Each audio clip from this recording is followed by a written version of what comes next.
اور میں اپنے آپ کو پاک صاف نہیں کہتا، کیونکہ نفس امارہ انسان کو برائی ہی سکھاتا رہتا ہے، مگر یہ کہ میرا پروردگار رحم فرمائے۔ بے شک میرا پروردگار بخشنے والا ہے، مہربان ہے۔ اور بادشاہ نے حکم دیا کہ اسے میرے پاس لاؤ، میں اسے اپنا مصاحب خاص بناؤں گا۔ پھر جب ان سے گفتگو کی تو کہا کہ آج سے تم ہمارے ہاں صاحب منزلت ہو اور صاحب اعتبار ہو۔ یوسف نے کہا مجھے زرعی پیداوار پر مقرر کر دیجئے، کیونکہ میں حفاظت بھی کر سکتا ہوں اور اس کام سے واقف بھی ہوں۔ اس طرح ہم نے یوسف کو ملک مصر میں جگہ دی اور وہ اس ملک میں جہاں چاہتے تھے رہتے تھے۔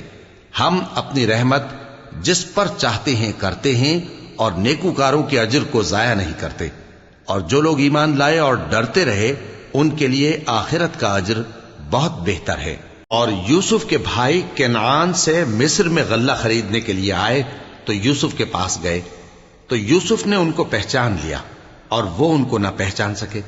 اور جب یوسف نے ان کے لیے ان کا سامان تیار کر دیا تو کہا کہ پھر آنا تو جو باپ کی طرف سے تمہارا ایک اور بھائی ہے اسے بھی میرے پاس لیتے آنا۔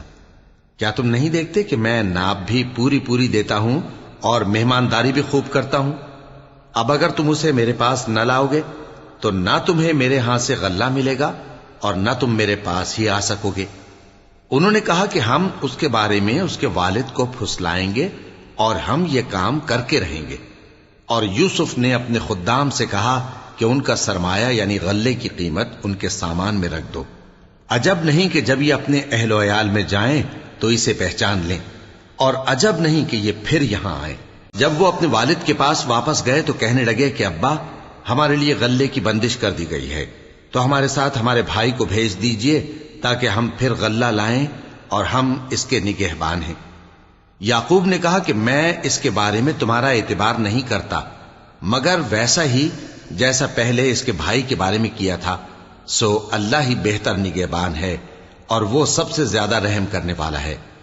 اور جب انہوں نے اپنا اسباب کھولا تو دیکھا کہ ان کا سرمایہ واپس کر دیا گیا ہے۔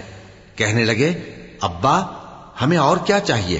دیکھیے یہ ہماری پونجی بھی ہمیں واپس کر دی گئی ہے، اور ہم اپنے اہل و عیال کے لیے پھر غلہ لائیں گے اور اپنے بھائی کی نگہبانی کریں گے، اور ایک بار شتر زیادہ لائیں گے کہ یہ غلہ جو ہم لائے ہیں تھوڑا ہے۔